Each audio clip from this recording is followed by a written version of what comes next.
할렐루야. 우리가 하루하루 살아가는 것이 하나님의 은혜인 줄로 믿습니다. 그러시죠? 하나님의 은혜 가운데 살아가면서 우리가 깨닫게 되는 것이 뭐냐면 눈물 흘릴 때가 있어요. 그죠? 눈물이 아니라 눈물이 그냥 어떻게 쏟아져요? 철철 나고 시냇물처럼 흐를 때가 있는가 하면 또 어떤 때는 기쁨이 가득할 때도 있습니다. 그러죠? 비가 올 때가 있는가 하면 밝은 빛이 비춰질 때가 있고 선선한 봄이나 가을이 있는가 하면 추운 겨울이 있어서 그래서 날씨도 춥지만 마음도 추워질 때가 많습니다. 그래서 저는 이런 말씀을 통해서 오늘 시편 126편 1절로부터 6절의 말씀을 통해서 눈물을 흘릴 때와 기쁨의 단을 거둘 때 이런 제목으로 함께 은혜를 나눠보고자 합니다. 여러분 오늘 본문의 제목은 뭐예요? 다 같이 한번 읽어볼까요? 시작. 눈물을 흘릴 때와 기쁨으로 거둘 때. 이 말씀을 한마디로 말하면 뭐라고 할 수 있을까요?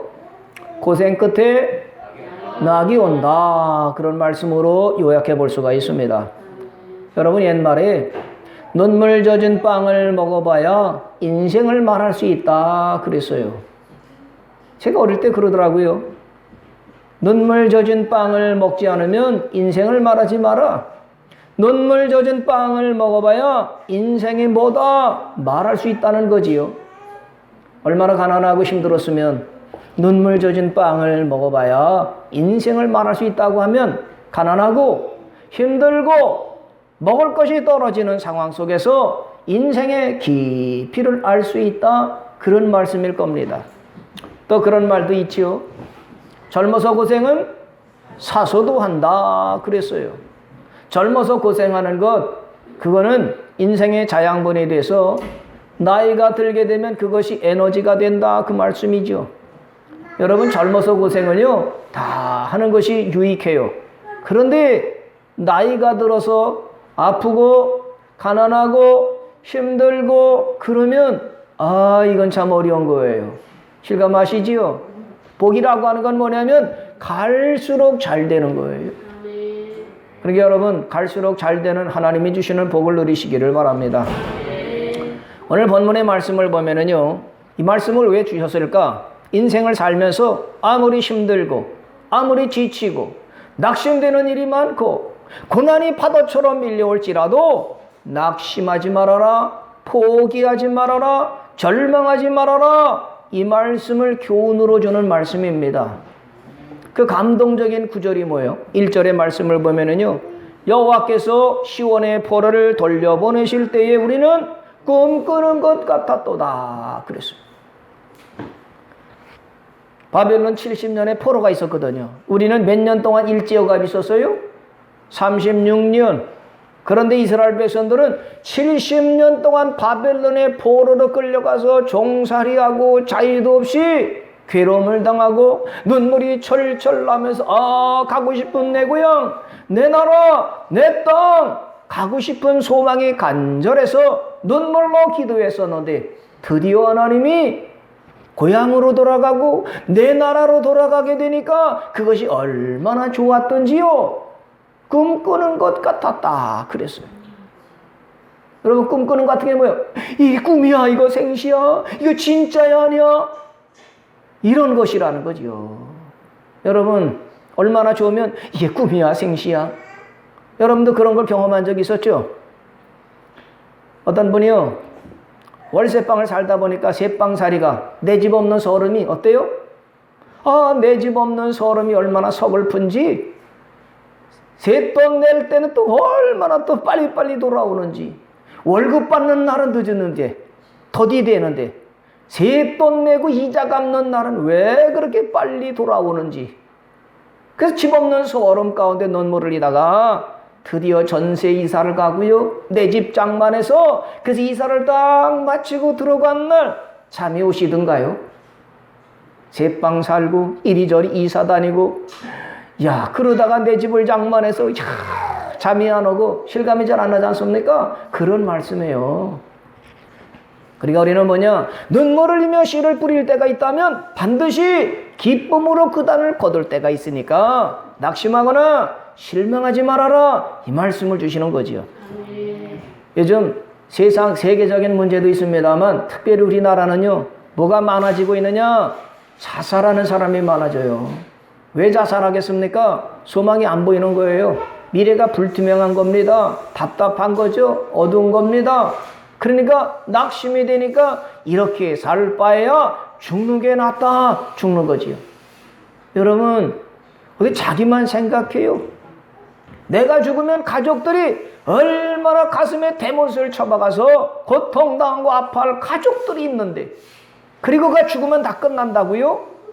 지옥 가서 더 뜨겁고 더 고통스럽고 더 절망적인 삶이 영원토록 되는 건데, 그걸 모르니까 죽으면 끝나는 거지 어떻게 그런 단순한 생각, 미련한 생각을 하느냐고요. 우리는 어떻게 되느냐? 끝까지 버팅기고 이기고 아무리 눈물이 철철 날지라도 하나님이 함께 하신다. 기쁨의 단을 거둘 때가 있다. 이 소망을 가지고 이겨라. 극복해라. 그 말씀이 오늘 본문의 말씀입니다. 여러분, 오전의 말씀을 보세요. 눈물 흘리며 씨를 뿌리는 자는 기쁨으로 거두리로다. 그 말씀이지요. 여러분 인생을 살면서 눈물 흘릴 일이 얼마나 많아요. 짧게 살았든 길게 살았든 얼마나 인생이 만만치 않아서 눈물 펄펄 쏟고 그럴 때가 있는데, 하나님은 살아계시기 때문에 반드시 기쁨으로 그 단을 거둔다. 이 약속의 말씀을 여러분 붙드시기를 바랍니다. 여러분들 아마 그런 경험을 했을 거예요. 제가 부목할 때인데 어떤 권사님 사위가 장모님을 교회 모시고 왔는데, 와, 그 당시 아주 비싼 차를 탁 교회 앞에다 내려놓는 거예요. 그래서 아유, 권사님 딸네 집이 잘 사는가 봐요. 그랬더니 사연이 많습니다. 무슨 사연이요? 사위가 사업하다가 부도가 나가지고요, 건질 게 없었다는 거예요. 빚쟁이들이 막 달려들어서 아우성치고 빚 갚아라고 그래서 사위는 도망가고 딸은 혼자 버팅기는데, 야, 사람들이요 숟갈짝 젓갈짝 해가지고 다 가지고 가더래요. 그래서 그랬다는 거예요. 제가 책임지고 갚겠습니다. 딸이 그랬다는 거예요. 남편은 어디 가고요? 피신하고. 그래서 딸이 그 빚쟁이들 다 오는데 제가 반드시 갚아드리겠습니다. 뭘로 갚냐고. 이분은요, 걱정하지 마세요. 나 어디 도망 안 갈 테니까 꼭 갚을 테니 걱정하지 마세요. 그리고 설득에 다 돌려보냈다는 거예요. 그리고 가서 사람들이 다 가서 보니까 눈물이 하염없이 쏟아지더래요. 혼자 땅바닥에 방바닥에 앉아 대성통곡을 하다가 갑자기 내가 믿는 하나님은 살아계시지. 죽은 자도 살리시고 예수님 죽은 가운데 부활했지. 하나님의 기적을 주세요.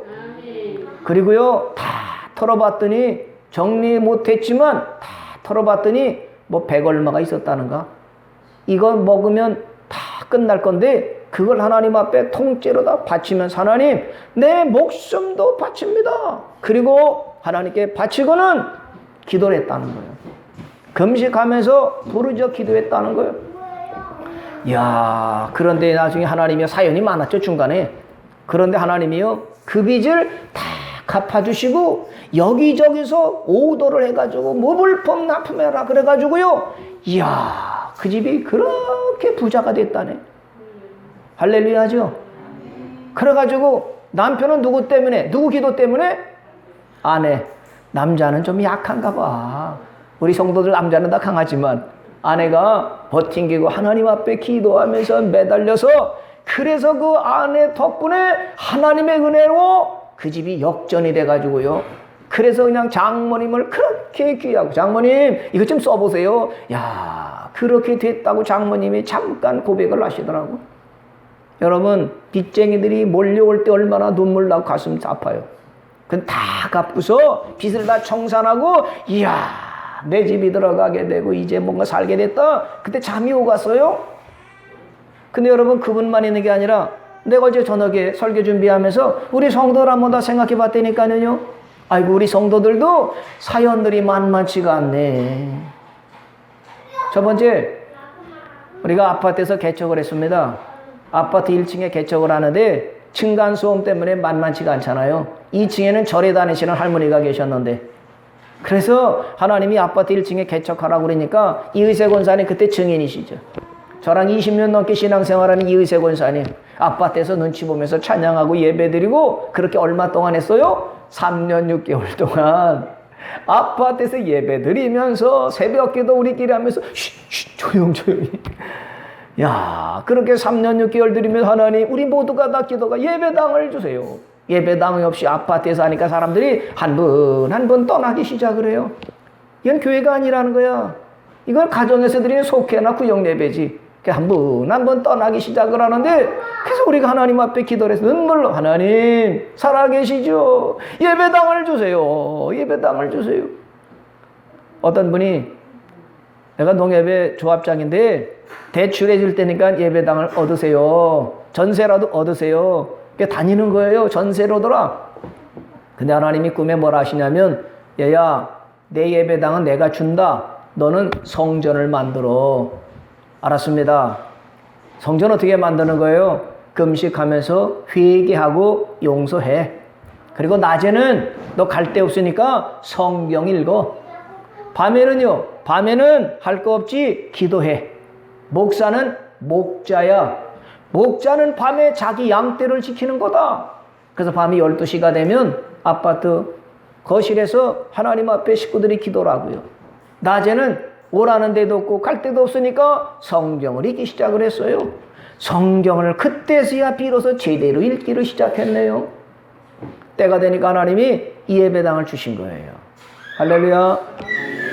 이의세 권사님 얼마나 좋으셨죠 그때?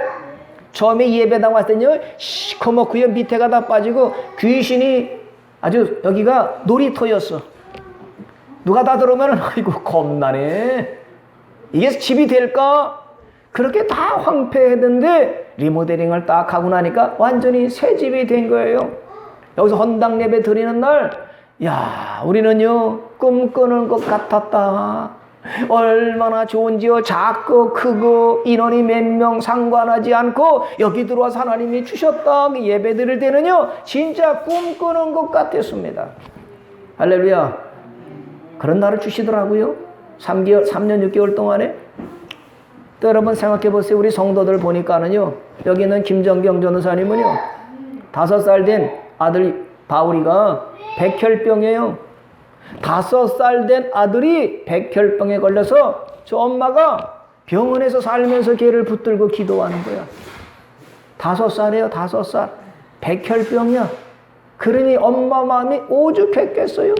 그래서 저분은 하나님의 살아계심을 믿고 하나님 살려달라고 병원에서 살다시피 하면서 끌어안고 애쓰고 어머니로서 최선을 다했더니 아브라함을 생각해서 롯을 구원하신 것처럼 아들 바울을 살려주셔서 지금은 전도사가 돼서 목회 사역을 하고 있어요. 눈물을 흘리며 어머니가 씨를 뿌렸더니 아들 바울이 기쁨의 탄이 됐어요. 믿습니까? 하나님은 살아계시죠? 저기 박보한 집사님을 보세요. 아내가 희귀병인 루푸스에 걸렸어요. 네? 그래서 아내 병원에 다니면서 지극정성으로 남편의 사랑을 다 쏟았고, 아들 요한이는 어려서부터 아빠가 해주시는 아침밥을 먹고 학교 가기도 하고, 초등학교 때부터요.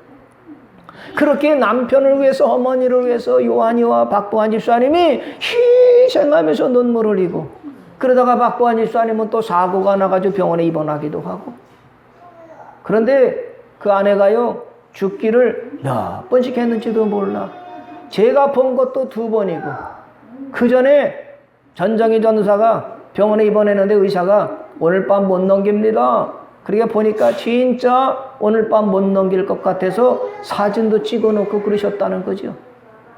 그런데 그 상황에서 어떻게 해요? 포기할 수 없으니까 저 박보한 집사님이 간절하게 눈물로 기도했더니 그 다음 또 살려주시고, 지금은 잘 잡수셔서 살도 좀 붙기도 하고, 박보한 집사님도요 그렇게 희생하면서 몸에 혹이 있어요. 그 혹도 하나님 치료해달라고 기도하는 거예요. 여러분 같이 기도해 주시길 바라요. 기도하면서 하나님, 아내를 위해서, 아들을 위해서, 교회를 위해서, 하나님의 나라를 위해서, 별빛 교회를 위해서 헌신하고 시행한 거 기억하시죠? 저 집사님, 의사가 수술 못하는데 하나님이 고쳐주시고 치료해 주셔서 할렐루야, 하나님이 이렇게 해주셨습니다. 참 꿈꾸는 것 같은 날을 주세요. 이렇게 기도하고 있어요. 그 날을 주실 줄 믿습니다. 이의세 집사님, 신은영 집사님, 유원일 성도님, 박정은 성도님 결혼하고 아기를 구했는데 뒤늦게 하나님이 저렇게 하준이, 은성이 예쁜 아들들 주셨네요. 할렐루야죠. 누구라고 말씀은 안 드리겠는데 우리 장모님은 따로 소용없어. 아들이 최고야. 그러니 저렇게 이쁜 아들들 주니까 얼마나 감사해요. 할렐루야. 보면 볼수록 은성이 봐도 이쁘고 하준이 봐도 이쁘고 저렇게 귀한 아들들을 주셨으니 할렐루야죠. 잘 자라서 멋진 아들들 주실 줄 믿습니다. 이의세 권사님은 또 어떤 줄 아세요? 둘째 아들, 둘째 아들의 딸이요, 선아예요. 걔가 갑자기 쓰러지고 그래서 병원에 갔더니 큰 병원 가보라고 그래서 서울대 병원에 갔더니 아이고야 얼마나 눈물 흘리는지 아들 내외가요, 엄마 아빠가요 가슴 치면서 고3인 애가 쓰러져서 이러니 그래서 얼마나 낙심되는지 할머니는요 하나님께 매달리는 거예요. 아들 내외는 예수도 모르는데 할머니가 하나님 살려주세요. 저한테 말씀하셔서 같이 기도를 했더니 어떻게 됐을까요? 야, 지금은요 뇌 수술도 안 하고 시술만 하고 지금도 잘 지내고 있음을 여러분 하나님께 감사드리시기 바랍니다. 사연 구구절절히 배복선 노화자 권사님은요 또 만만치가 않아 사연들이 삶이 이겨서 지금 90이 다 되는 것 보면은 우리 하나님은 살아계시는 줄 믿습니다. 어떻게 살아계세요? 시퍼렇게 살아계시죠. 여러분 오늘 말씀을 보세요. 3절에 여호와께서 우리를 위하여 뭘 행하셨어요? 큰 일을 행하셨으니 우리는 기쁘도다. 이 모든 일들을 누가 하셨다고요? 하나님이 하셨다. 누구를 위해서? 우리를 위해서 하나님이 큰 일, 대사를 행하셔서 우리는 기쁘다. 그 말씀이지요. 여러분 뒤를 돌아놓고 보면은요 참 우리는 이 고백을 안 할 수가 없어요. 하나님께서 나를 위해서 우리를 위해서 이렇게 큰 일을 행하셨네. 오늘까지 삶을 돌아보니까 얼마나 감사한지요. 유성찬 전도사도 그랬잖아요. 여름에 지난 3년 전 8월 달에 갑자기 머리가 아파서 병원에 갔더니 뇌압이 올라가니까 수술해야 되는데 뇌에 5cm 혹이 있다는 거예요. 그래서 의사가 급하게 수술을 했죠. 몇 시간에 걸쳐 수술을 했어요. 그리고 조직 검사를 했더니 악성 뇌종양이래요. 그러니까 의사가 하는 말이 뭐냐면 이거는 방사선 치료를 6개월, 항암 치료를 1년 하면 1년 반은 살 수가 있습니다. 그랬어요. 나한테만 얘기하는 거죠. 그래서 아니 1년 반 살자고 항암 치료를 6개월 하고 방사선 치료 6개월 하고 항암 치료 1년 합니까? 그랬더니 현대의학으로는 그것이 최선이라는 거예요. 그때 어떻게 해요? 하나님밖에 누가 있어요? 김정경 전도사님이나 박구한 집사님이나 우리 식구들이 다 기도했잖아요. 하나님 자식을 살려달라고. 살리는 분은 하나님밖에 없으니까. 그랬더니 하나님이요 꿈을 주시면서 본인에게 주시는 꿈이 뭐냐면은요 이거는 마침표가 아니라 쉼표다 그러시는 거야. 마침표 끝나는 게 아니라 잠깐 쉬었다가 가는 거다. 그래서 우리가 소망을 가지고 하나님 앞에 기도를 했죠. 의사가 6개월마다 오라고 MRI 찍으라고 그래서 6개월 돼서 MRI 찍으라고 의사 만나는 날이요 가슴이 콩당 뛰는 거야. 오늘 의사가 무슨 말 할까? 지난 6개월 동안 약도 안 먹고 치료도 안 받고 방사선 항암 치료도 안 했는데 이번에 가면 의사가 뭐라고 할까? 이거는 재발되면 끝이라고 하는데 누구나는 목사가 뭐가 없어요? 믿음이 없어. 하나님은 살려주신다고 그랬는데 의사 만나러 가면서 어떻게 됐을까? 의사가 MRI를 딱 찍더니 표정만 보는 거 의사 뭐라고 하나? 밝아지나 어두워지나? 의사가 하는 말이요 깨끗하네요. 다른 치료 안 했죠? 예, 6개월 있다 오세요. 할렐루야. 또 와서 감사하는 거예요. 또 1년 되면 또 가슴이 콩당콩당 뛰고 의사 만나러 가면 의사가 또 뭐라고 그러나. 그때 1년 되니까 의사가요. 그거 참 신기하네요. 치료도 안 했는데 이렇게 깨끗하네요. 또 6개월 있다 오세요. 그래서 그렇게 왔는데 갈수록 아유 뭐 이제 괜찮을 거다. 그때부터 믿음이 생기기 시작을 해서 지난 8월 달이 3년째 되는 날이었어요. 그때는 혼자 가서 MRI 찍고 혼자 의사를 만났어요.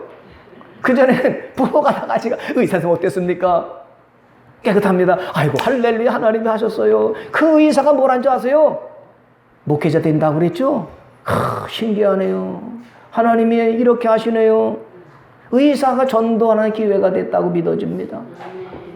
그래서 하나님이 의학적으로는 1년 반, 길어야 1년 반인데 저렇게 3년 동안 살려주시고 쉼표가 돼서 계속해서 이제 하나님의 사명을 감당하는 종으로 쓰신다.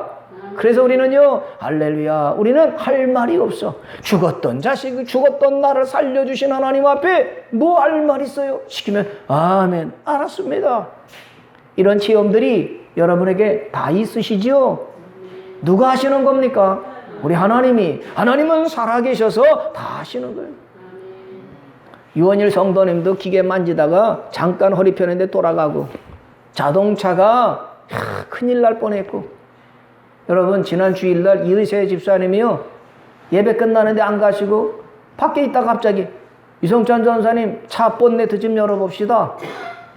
저 양반이 본네트를 열어보자 그러니까 그래서 본네트를 열었더니 엔진에 들어가는 호수 파이프가 터져 있었던 거예요. 우리는 그것도 모르고 그냥 맨날 다니기만 했어. 차가 고장 났는지 뭐가 되든지도 모르고 운전만 했습니다. 이의세 집사님을 더 하나님이 열게 하시더니 큰일 날 뻔했다는 거야. 불 날 뻔했다는 거죠.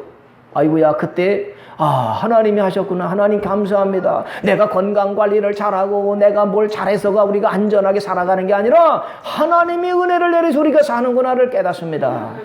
믿습니까? 여러분 우리는 하나님의 은혜로 살아갑니다. 하나님께서 우리가 죽을 것 같은 상황 속에서도 큰 일을 행하셔서 우리에게 기쁨을 주시고 우리에게 돌아오게 하시고 꿈꾸는 것 같은 날들을 주신다. 믿으시고 소망을 가지고 이겨가시기를 바랍니다. 여러분 우리만 그런 게 아니라 성경을 보니까요. 성경 속에서도 우리와 같은 사연, 그보다 더한 사연을 가진 분들도 있었습니다.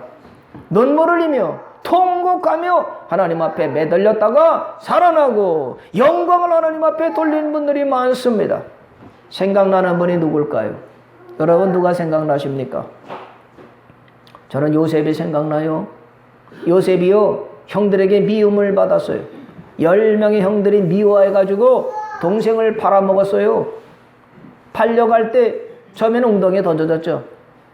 형들이 동생을 죽이겠다고 웅덩이에 던지고 죽어라 그럴 때 요셉이 그 웅덩이 속에서 형 살려줘. 그냥 살려달라고 그랬겠어요? 눈물 쏟으면서 형님들 살려달라고. 시끄러. 그더니 그 동생을 꺼내가지고요 거래하는 거야. 저 아이 얼마 줄래? 10 줄래? 20 줄래? 은 20 줄래? 그래 은 20에 그래 가져가 데려가. 팔려갈 때 요셉의 마음이 얼마나 아프고 괴롭고 눈물 쏟아지겠어요. 형들이 나를 팔아먹었네. 최초의 인신매매단이 누구예요? 요셉의 형들이야. 그 돈 20 받아가지고 제대로 썩기나 했겠어요? 팔려가는 요셉이 눈물 훔치고 그랬지만 요셉은 누굴 믿었느냐? 하나님을 믿었어. 하나님은 살아계시죠. 하나님은 나에게 꿈을 통해서 형들이 곡식단이 절하게 하시고 아버지 어머니 해와 달과 열왕들이 나한테 절하게 하셨는데 그날을 주실 줄 믿습니다. 눈물을 흘리면서 하나님 앞에 매달리고 기도를 했지요. 몇 년 동안을요? 13년 동안을 하나님만 바라보고 보디발의 집에 노예가 되고 종이 됐지만 하나님만 바라보고 그 날을 반드시 주실 거다. 이 벗어나게 하시고 노예에서 종에서 벗어나게 하실 때가 있을 거다. 하나님은 살아계신다 기도를 했더니 하나님이 바로왕의 꿈을 꾸게 하셔서 요셉이 해석하고 드디어 국무총리가 딱 됐을 때 하나님이 살아계시니까 형들이 와가지고서 요셉 앞에 급신 절하는 거를 요셉이 딱 보니까 마음이 어떻겠어요? 저것들이 누구야? 나 죽이겠다고는 형들, 형이에요, 왼수예요. 근데 요셉은 하나님의 사람이라 미워하기보다는 시험을 하잖아요. 내 동생 베냐민을 어떻게 하는가? 그리고 나중에 아버지와 그리고 식구들 형제들을 다 애굽에 불러오게 해서 그래서 구원하고 살려서 민족이 되게 만드시잖아요. 하나님이 누굴 통해서냐? 그 요셉을 통해서. 뭘 보시고? 달려가면서 원망하거나 불평하거나 반드시 내가 복수하리라가 아니라 하나님은 나를 먼저 보내셔서 우리 식구들을 구원하시는 거야. 이 고생하고 눈물 흘리는 건 반드시 뭔 뜻이 있을 거다. 그리고 하나님을 바라봤더니 때가 되니까 총리가 되게 하셔서 식구들을 다 구원하지 않습니까? 이 말씀을 보면 야, 요셉이 감옥에서도 종살이하면서도 웅덩이에서도 눈물로 기도했더니 기쁨의 단을 걷어서 총리 대신이 되게 만드시고 가족들을 구원하셨다. 이 약속의 말씀을 믿으시기 바랍니다. 한나라는 여인은 어땠습니까? 한나는요, 결혼했는데 자식이 없었어요. 근데 후처인 분인나는 자식을 쑥쑥 낳네. 분인나가 자식을 낳으니까 형님한테 무시하고 괄시하고 난리를 치고 주인이 바뀐 거야. 나는 자식을 낳았으니까 내가 주인이야. 아, 주인 한나를 막 멸시하는데 여러분 같으면 어떻게 하겠어요? 나 같으면 팔 걷어붙이고 뭐 어째?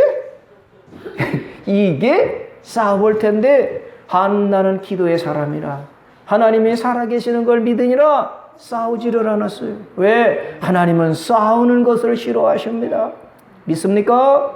부부간에, 형제간에, 이웃간에, 성도간에 싸우는 것을 하나님은 아주 싫어하시고 마귀는 분쟁하게 만들고 갈등하게 만들고 싸우게 만들어서 갈라지고 지옥 같은 마음을 주기 원하는 것은 마귀고 우리 예수님은 원수도 사랑해라. 그래서 한나는요 분인나하고 해결하지 않고요 성전에 나왔어요. 그리고 어떻게 되느냐? 통곡하면서 기도를 했어요. 무슨 기도를 드렸을까요? 통곡의 기도가 뭐예요? 하나님 자식을 주세요. 아들을 주세요. 그렇게 기도하지 않았을까요? 왜? 자식 없는 것 때문에 서러움을 당하고 괴로움을 당하니까 하나님 자식을 주세요. 아들을 주세요. 야, 하나님이 그 한나의 통곡하는 소리를 들으시고 사무엘을 주시고 그 밑에 자식들을 또 주셨어요. 아, 한나가 아들을 안고 말이죠. 얼마나 좋았겠어요. 한나가 우리에게 뭘 말하는 줄 아세요? 무자식이 상팔자가 아니야. 자식이 있어야 엄마는 행세할 수 있고 기쁨이 단이 되는 거야. 자식이 많은 것이 이게 기쁨의 단인 거야. 이 증거라는 거지요. 그런데 또 다윗은 어땠습니까? 자식이 또 얼마나 많았어요.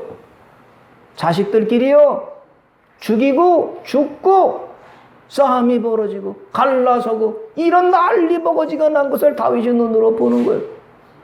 자식들끼리 싸우고 죽고 죽이고 도망갈 때 그 다윗 아버지 마음이 오죽 아팠겠습니까? 사랑하는 자녀들이요 부모님은요 형제간에 자매간에 형제끼리 자식끼리 싸우면 지옥이 되는 거예요. 가슴이 아파서 피가 철철 나는 거예요. 믿습니까? 우리 하나님 아버지가 우리 성도들 자녀들 다 볼 때 싸우면 우리 하나님의 가슴이 그렇게 아프신 걸 깨달으시기를 바라요. 다윗이 그래서 회개한 거죠. 눈물 쏟으며 회개한 거예요. 특별히 뭐냐? 아들 압살롬이요 아버지 왕권을 빼앗겼대. 아버지 왕위를 주신 내가 왕 될게 아버지는 가세요. 저 나라로 가세요. 군대를 동원해 왔을 때 아버지 다윗이 도망가는 거예요. 피난 가는 거예요. 그때 다윗이 얼마나 눈물을 펑펑 쏟고 하나님께 매달렸겠어요. 누가 하겠어요? 자식이 아버지를 죽이고 왕권을 빼앗겠다는데 누가 말리느냐고요. 다윗이 안타까움을 가지고 어디로 나갔어요? 하나님 앞에. 하나님 앞에 어떻게 했느냐? 저 자식을 정신 차리게 해달라고 하는 게 아니라 하나님 내 죄입니다. 내 죄입니다. 내 잘못입니다. 다윗이 그렇게 하나님 앞에 눈물로 회개한 거지. 부모 마음은 다 그래요. 여러분 저는 목회하면서 아이고, 나는 우리 어머니가 심은 거 내가 거두는구나. 우리 아버지 어머니가 열심히 가난한 시절에 아무것도 없는데 하나님 앞에 기도하면서 헌신하고 충성했던 그 씨앗이 나에게 열매가 돼서 기쁨에 내가 거두는구나. 자식들 그러지 않으세요? 옛날에 가난할 때 먹을 것도 없었어요. 예? 그런데 부모 마음은 나는 배고파도 자식은 먹여야 돼. 나는 못 배웠지만 자식은 가르쳐서 너처럼 살면 안 되겠다. 얼마나 부모님들이 희생하고 애쓰고 헌신해서 자녀들을 길렀냐고. 있습니까? 우리 어머니 밥은 맨날 누른밥이었어요. 그런데 자식을 위해서 기도하고 종치면서 하나님 이 종소리가 들리시죠? 기도하고 매달렸더니 하나님이 그 기도를 들어서 우리 나라를 잘되게 만드시고 우리 자녀들을 잘되게 만드시고 그러지 않았습니까? 부모님의 눈물의 기도는요 땅에 떨어지지를 않는 거예요.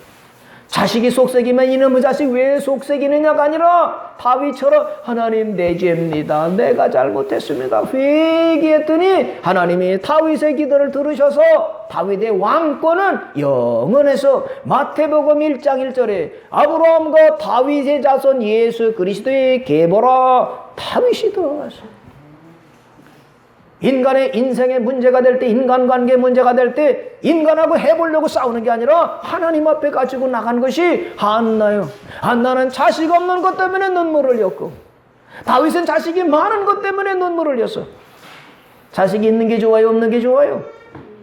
무자식이 상팔자예요? 절대 아니에요.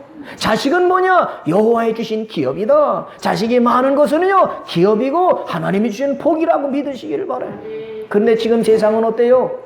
하나님 앞에 거역하고 문명이라고 하는 시 기독교 반적으로 나가니까 자식은 적게 낳아야 돼. 하나만 낳든지 둘 낳든지 하고 예배도 피하는 이런 세상 속에서 하나님이 자식을 주시면 그걸 다 낳아서 기르면 하나님이 길러주시는데 믿습니까? 히스기야는 또 어땠습니까? 히스기야 왕은요 지금 한창 아수르가 막 침략해 들어오려고 그러는 거예요. 할 일이 많은 거예요. 오늘 하나님의 사람 이사야가 오더니요 왕이요 어떻게 왔습니까? 하나님의 말씀을 가지고 왔는데요 히스기야 왕이요 죽는데요 병 걸려서 죽는다니까 유언하세요. 아이고야 히스기야가 이사야 선자의 말을 들었을 때 그 마음이 어땠어요? 뭐라고요? 지금 할 일이 많은데 아수르가 침략해 들어오는데 우리 백성들은 어떡하고 내 왕된 내가 죽으면 어떡하느냐고 병들어 죽겠다고 소리를 들은 히스기야는요 사람을 찾아가거나 병원 찾아가거나 의사 찾지 않고 얼굴을 벽으로 향하고 하나님 앞에 통곡하면서 기도를 했어요. 병들어 죽게 되면 의사를 찾아갈 텐데 히스기야는 하나님 앞에 욥을 보면서 눈물로 기도했더니 하나님께서 이사야를 다시 불러서 야야야 내가 히스의 눈물을 봤다. 그의 기도를 들었다. 가서 알려라. 15년을 더 살게 해주겠다. 약속을 주신 거예요. 하나님이 뭐를 보셨다고요? 눈물을 보셨어. 뭘 들으셨다고요? 기도를 들으셨습니다. 죽게 된 사람의 눈물, 마지막 끝났다고 하는 간절한 기도를 드렸더니 하나님이 들으시고 15년을 연장해서 더 살게 해주시고 아수르의 침략을 막아주시고 나라를 지켜주셨습니다. 누가요? 하나님이 그것뿐인 줄 아세요? 히스기야 그때까지 자식이 없었는데 므낫세라는 자식을 살게 되면서 주셨습니다. 할렐루야. 우리 하나님은 이런 하나님이십니다. 믿습니까? 예레미야 같은 사람, 에스라 같은 사람들은요 나라가 어려움을 당하게 되니까 하나님 앞에 울면서 매달려서 이스라엘 살려달라고 유다를 살려달라고 기도를 했어요. 우리가 지금 그런 때 아닐까요? 우리 나라를 위해서 기도해야 되지 않을까요? 이 나라가 어떻습니까? 코로나 때문에 세상이 다 어렵지만 북한에서는 계속 핵실험을 한다고 그러지 중국은 또 그냥 우리 편으로 돌아오라고 만만치가 않지. 공산주의 이 우리 나라를 위해서 오늘 집사님도 기도했지만 청와대를 위해서 대통령을 위해서 국회를 위해서 입법부를 위해서 우리가 얼마나 사법부에서 기도해야 되는지요. 믿습니까? 교육부를 위해서도 기도해야 되는데 2세 교육이 다 좀 죽어가고 있지 않습니까? 여러분, 학교에서요, 옛날에는 선생님의 그림자도 밟으면 안 된다고 그랬습니다. 선생님의 그림자도 밟지 말아라. 선생님이 얼마나 귀하냐. 그래서 우리는요, 선생님은 옛날에 화장실도 안 가는 줄 알았어요. 선생님은 화장실도 안 가는 줄 아는 게 나만 믿었나요? 그렇게 선생님이 귀하니까 그 말씀을 들으면 맞아, 선생님 말씀을 들어야 돼, 맞습니다, 이랬는데 요즘은요, 교권이 땅에 떨어졌어요. 선생님이 야단치면 촬영해서 신고를 하지 않나. 선생님이 심하게 한다고 신고를 하면 부모가 와서 선생님을 때리고 뭐라고 소리치어야 되지 않나. 이런 속에서 무슨 교육이 되겠어요? 성경에도 자식을 사랑한다면 매를 들어라 그랬는데, 선생님의 매는 사랑의 매인데, 물론 선생님이 화가 나서 때릴 수도 있지만 요즘은 훈육이라고 하는 것, 가르침이라고 하는 것이 제대로 되지 않는 교육계를 봅니다. 가정은 또 어떻습니까? 가정에서 자녀를 기를 때 되는 것, 안 되는 것, 이걸 가르치면서 우리 하나님은 살아계시니까 하나님 앞에 예배드려야 된다, 찬송해야 된다. 이 신앙교육이 얼마나 중요해. 그런 점에서 우리 하준이, 은성이는 주일날마다 예배 나오는 거 쟤들이 안 듣는 것 같지만은요, 다 듣습니다. 믿습니까? 제가 어릴 때 교회 갈 때 설교 말씀은 하나도 생각이 안 나. 근데 뭐가 생각나냐? 교회 갔던 게 생각이 나. 교회 가서 장난하면서, 그래 어릴 때 교회 갔어? 이 생각나니까 어디 가도, 그래 나 교회 다녔던 사람이야, 나 예수 믿었어. 생각나는 게 뭐냐? 선생님이 나 위해서 머리 놓고 기도해 줬던 것, 전도사님 목사님이 안아줬던 것이 생각이 나는 거예요. 내가 집에서 아프면 어머니가 병원에 갈 수 없으니까 대야에다가 수건에다 물 죽이면서 기도해 주시던 것이 생각나니까 신앙을 떠나지 않는 거죠. 감옥에 가 있는 사람들에게 설문조사를 했대죠. 종교가 뭡니까? 그랬더니 그 감옥에 온 사람, 많은 사람들이 기독교라고 쓰더래. 교회를 얼마나 다니느냐? 어릴 때 교회 몇 번 갔다는 거예요. 그 몇 번 갔는데 나는 기독교인이라는 거야. 그러니까 가서 설교 말씀 생각 안 나고 찬송 생각은 안 나지만 나는 교회 간 사람이야. 이 믿음의 씨앗이 남아있으니까 언젠가는 돌아오게 하시겠지요. 여러분, 이 땅에 우리가 뭘 해야 되는가? 하나님이 살아계시고 눈물의 기도를 하나님이 들으신다, 이 약속의 말씀 우리가 잊지 말아야 되는 것임을 깨닫습니다. 베드로는 또 어땠습니까? 베드로는요, 예수님 모른다고 3번이나 부인했네. 아유, 저와 여러분보단 더해. 우리는 2번 했지 3번은 부인을 안 했어. 그죠? 어떻게 사람이 3-4번 부인을 하냐. 지금 베드로가 1000개 들으면 눈이 번쩍 뜨셨을 거야. 우리는 최소한 2번까지 했지. 베드로가 3번 모른다고, 내가 누군지 예수가 어떤 사람인지 어떻게 하냐고 저주 까면서, 우리는 저주는 안 했네. 그죠? 3번 하고 나서 그냥 보니까 닭이 꼭 오는데, 그때서 예수님 말씀이 생각나니까 베드로가 통곡하면서 울었다는 거야. 무슨 통곡이에요? 무슨 눈물입니까? 회개 눈물이죠. 하나님, 내가 참 제자로서 모진 일을 했습니다. 못할 일을 했습니다. 내가 예수님을 3번씩이나 부인했던 죄인입니다. 울면서 통곡했더니 하나님이 들으시고 다시 베드로에게 기회를 주셨어요. 예수님은 몇 번 용서해 주세요? 베드로는 3번이지만 예수님 뭐라냐? 7번씩 용서해 줄까요? 야, 7번이 뭐냐? 7번씩 70번도 용서해 주라. 뭐라는 얘기입니까? 끊임없이 용서해주고 봐주고 이해하고 받아줘라, 그 말씀이죠. 그래서 저와 여러분이 사는 거 아니겠습니까?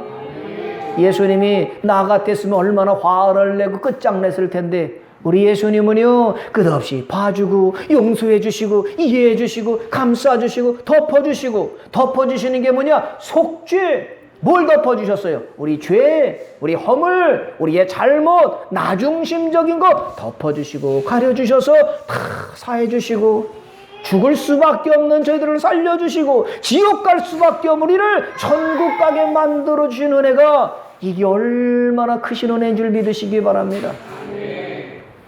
여러분, 성경에 나왔던 분들의 공통점이 뭐라고 그랬습니까? 믿음의 선지들의 환란이 있었어요. 어떤 환란이냐? 큰 환란과 어려움과 고난과 아픔과 절망적인 상황이 왔을지라도 그분들은 포기하지 않고 눈물을 흘리면서 하나님을 바라보고 기도했더니 그 눈물을 보시고 기도를 들으셔서 역전시켜 주시고 마침내는 뭐냐? 기쁨의 탄을 거두게 되게 하시고, 그리고 하나님이 큰 일을 행하셔서 이게 꿈이야 생시야 이렇게 만드셨다는 거죠. 여러분, 그래서 우리가 붙잡는 말씀은 뭐냐? 5절에 다시 한번 보세요. 4절부터 보겠습니다. 여호와여, 우리의 포로를 남방 시내들 같이 돌려보내소서. 지금 우리는 뭐냐? 포로입니다. 무슨 포로냐? 죄의 포로.